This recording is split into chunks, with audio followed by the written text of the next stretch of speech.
It's hard to choose just one moment that's an outstanding moment in my memory of this team. Obviously, the state championship is going to be the biggest moment probably when I think about that team. But there were a lot of big moments. They won the Stanford Invitational.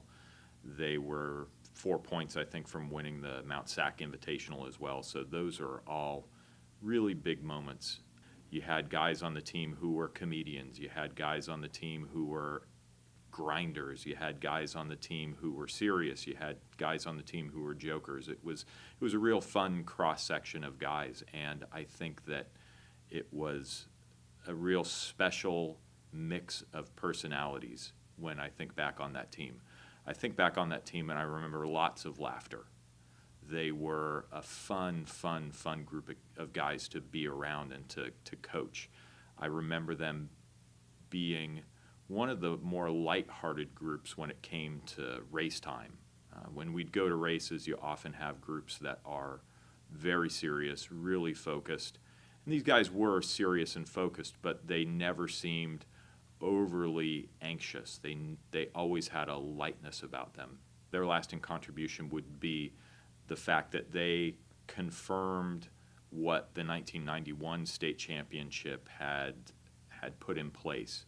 In 1991, the state championship kind of put our team on the map, and the 1996 state championship and their ability to run the fastest time in the state really confirmed us as one of the elite Northern California cross-country teams. So I think that their legacy is really their ability to succeed. They were able to succeed in all sorts of races despite the fact that they had adversity thrown their way in a variety of different ways. And there was always someone who stepped up and filled the gap and filled the void and made it so the team could be successful. Whether it's at Stanford Invitational, Mount Sac, or State, someone was always there to step up. And that ability to succeed is really, I think, their legacy. Dave Laverne is a man, and we watched that happen here. He came in goofy. He found the weight room. He found the football field. He found the brotherhood, and he embraced it. And he thrived in it. And watching him come in here with someone who didn't know much about football, I feel, and just coming to that game and how natural it was and the violence was for him.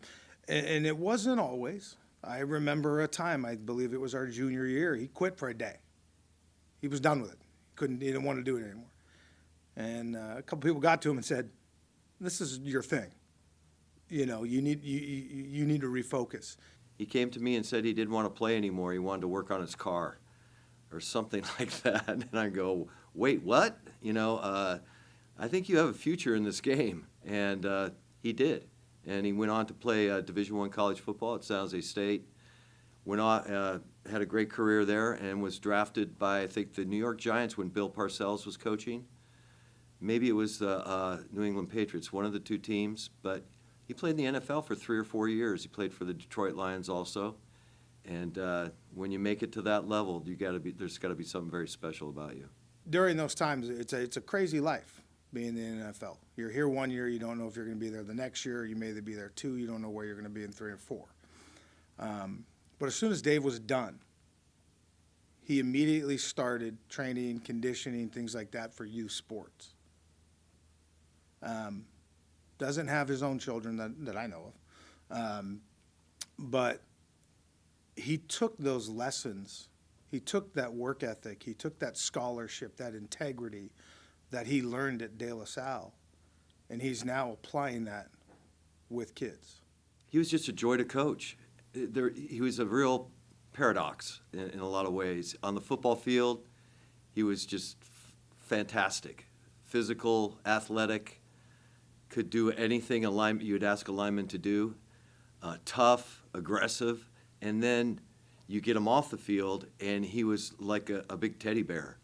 He was friendly, nice, polite, help anybody out, good teammate, good team leader. It was kind of like He broke the mold of the stereotypical football player. I would like to have all our linemen be like him. Unselfish, dedicated, would do anything you ask him to do, hardworking, good student, respected by teachers, coaches, peers. He was the total package. They come around once in a decade, it seems, that a young man like him could do so many things.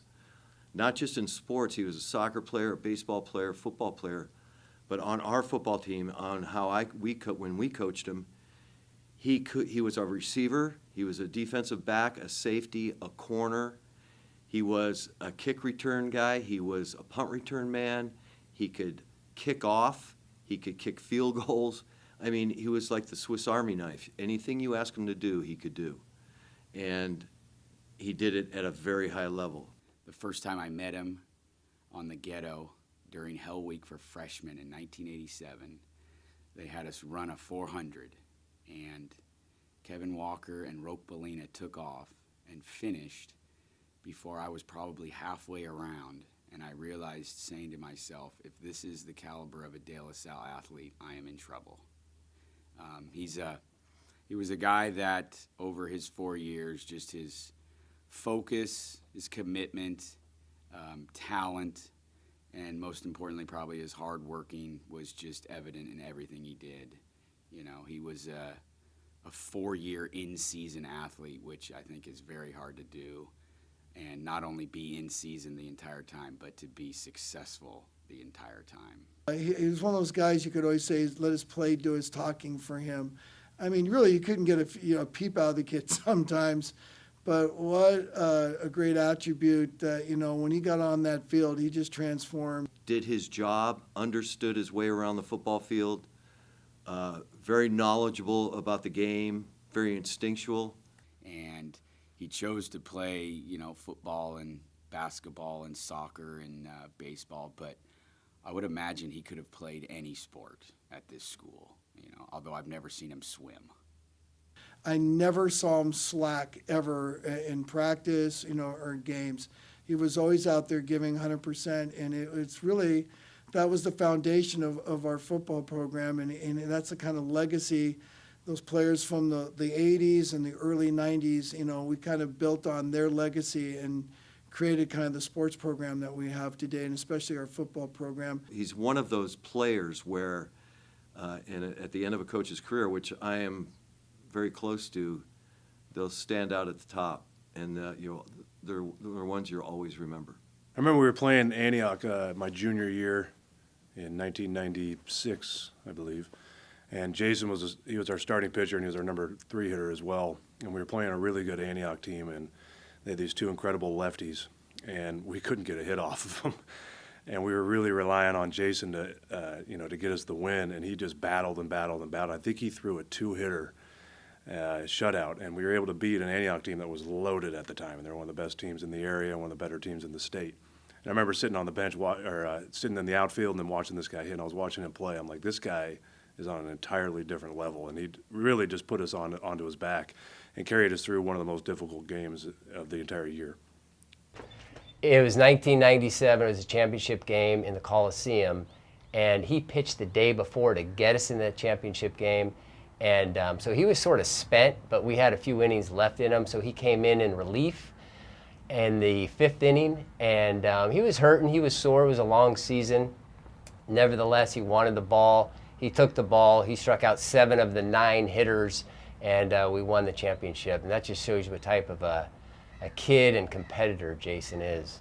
Realistically, I think Jason Dennis is one of the best baseball players I've ever played with, and he was a part of back-to-back state championships. He was his junior year and his senior year. We won state championships, and I don't know if that's been done necessarily here before. It's going to be really hard to do it again, no matter what. And he really was. He was like a consummate professional as a baseball player, and he was in high school. I remember learning so much from him, and I tried to pass that on to some of the younger guys that I played with that were coming up, because he took me under his wing when I was younger. I was a year behind him, and he was just incredible, teaching me how to play the game, little nuances of what to do. And I carried that with me for my entire playing career. He was so good. Coach Jensen and I would always say, is he a better first baseman? Is he a better pitcher? Is he a better hitter? He was good in everything. And as his years went on here at De La Salle, his senior year, we realized he was going to pitch at the next level. So I think that was his legacy, his commitment, his dedication. But he was just so good as a high school baseball player. I only know the history starting in the mid '90s, but from when I played until now, you can make the argument that he's the best baseball player that's walked through these halls. He was Player of the Year. He was one of the best pitchers in the state, and he was also one of the best hitters in the state. That's a pretty tough feat to match. I can tell you how many games that he just saved us that we didn't have even a shot of being a part of. He was dominant in the goal at the time that he played, and he was just like that backstop that you needed. I mean, when you were overmatched, you could always count on him coming up with a one on nobody or some kind of just an outstanding stop in the cage. I had the privilege of being on the water polo team with Adam at the varsity level for 3 years. And we won too many games and were close in too many games that we shouldn't have been a part of because of him. He was an outstanding goalie. He was known to be one of the premier athletes in the league. And he kept us in games we had no business being a part of and helped us win a lot of games just because of his outstanding athletic ability. You got to know our legacy of goalies at De La Salle and know a little bit about Adam. Pretty much every goalie that I can think of that I remember as a real, true high-level goalie has had some, crazed part of his personality. He's really either egotistical or cocky or bossy or, had something about him where he's just kind of weird. Adam was none of that. I think Adam's one of our top goalies of all time, and he's one of the most level-headed guys you will ever meet. He was like a calming sense on the team, and a leader just by his calmness and his cool character in the cage. And I think he's that kind of way as a person now. He was that kind of way on campus. He was always very businesslike. He kind of was that third coach that we had in the water. He would take care of discipline problems. He wouldn't put up with any screwing around from high school kids at that time, and even now can just be goofballs in the water. And Adam was a calming sense for the whole team. He had super high character, and he was about getting the job done every single day. Well, I think again part of his contribution to the community is what he continues to do within the sport of water polo. Even though he did swim and play basketball as well, he excelled at water polo, and he's continued kind of instilling the De La Salle tradition of brotherhood and the mentality that we've had here and we were brought up with and teaching youth in his area.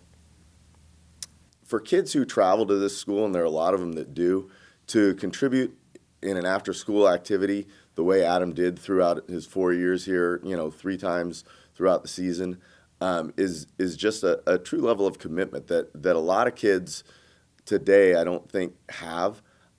He sacrificed school time to play water polo, to play basketball, to swim, and he right after school would go in the library, do what he needed to do, get stuff done. He was just a real model of dedication, commitment, and effort to the school. And if you wanted to put one of our student athletes in front of everybody to see, I think Adam's one of those guys where you look at him and go, there's a real guy of character. On the basketball court, in the pool, he led by example. He was a hard worker. He kept his grades up in school. He had no enemies. He was well respected not only throughout school but throughout his community at home. Adam's done nothing but show well for the school and this community throughout his whole life, and he leaves that for us. When they got to this championship game for North Coast Sectional, they were playing a team that had what most folks had considered one of the best players in the North Coast section. Dwayne found out that this fellow, Adu, he was the best player in the league, and the coach said, your job in this coming game is to mark Adu. Well, all that week leading up to this championship game, Dwayne developed a mantra, which I can't really repeat here. That mantra, he just kept going all the way up through the game. And when he got in the game, needless to say, Adu was unable to do anything but dribble the ball once. If you tried to get a second time, you lost the ball, and had no opportunity to forward pass the ball. So, well, Dwayne is characterized as a scholar athlete with the emphasis on scholar. Dwayne, he uses his intellect because when he played soccer, he was never, ever the best soccer player on the field, no matter what team he was on at what level. He was never the best. But the one thing that he had over everyone else, bar none, was he worked hard, he prepared hard, he trained hard. As a matter of fact, they had practice, they would say, we're going to go half speed. Dwayne had no idea what half speed meant because he's full bore all the time. And so his scholastic ability is certainly the thing that helped him because he understood just not only the game, but he certainly understood and anticipated just about every opportunity that confronted him on the soccer field. The one last thing that I think that Dwayne had left with the De La Salle community is that I believe it was his sophomore year, he got De La Salle and Habitat for Humanity to work together and get the De La Salle community to participate in building homes for the needy. And I believe that is still continuing today. Dwayne has certainly bought into the De La Salle commitment to service, and that certainly drove him while he was in high school, and not only high school, through today in his professional life. And he certainly dedicated himself to service. He's a doctor trying to serve people that have various needs in their lives, and that certainly has been something that, to me, is a lasting legacy. One of the outstanding moments of the 2003 football team was when we were playing the #1 team in the country, Evangel Christian, over at DVC. I think it was our third game of the year. It was on ESPN, and we were all set to go, ready to rock and roll with this team who is kind of outweighed us. They had some great athletes on their team. We had great athletes on our team, too, so it was supposed to be a really tight game. And we got into this early second quarter, I think, and Kevin Lapina broke out of the pocket where he was running an option run and broke it down the sideline for a long run, and someone came in low and hit him and damaged his knee, and he was out for the season. And then Anthony Gutierrez, our starting strong safety, stepped in and played in his spot. And we really didn't miss a beat. Kevin was a great quarterback, but Anthony was too. And we didn't know it at the time, but he was just cool as a cucumber and got in there and ran our offense, and we just didn't miss a beat. It was really a unique situation, and where adjustments had to be made, right on the spot. And all the kids stepped up. It was an exciting game, and we eventually won it 28-7.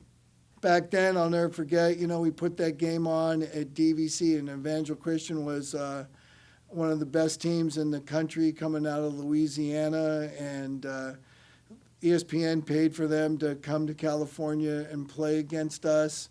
And that was, like I said, the first the first game, high school football game, put on ESPN. So that's always kind of a special moment as a coach and athletic director. We were playing, I think, St. Francis at the time, and we were kind of running out of running backs. And Terrence Kelly came up, and he was like, hey, put me at running back. I played running back my freshman and my sophomore year. And our offensive line, their eyes lit up because Terrence was an inside linebacker and a tight end, so he was one of them. And they're all, yeah, put him back there. We'll block for him. And on the first play, we watched Terrence. He took the ball, and he just carved right through their defense.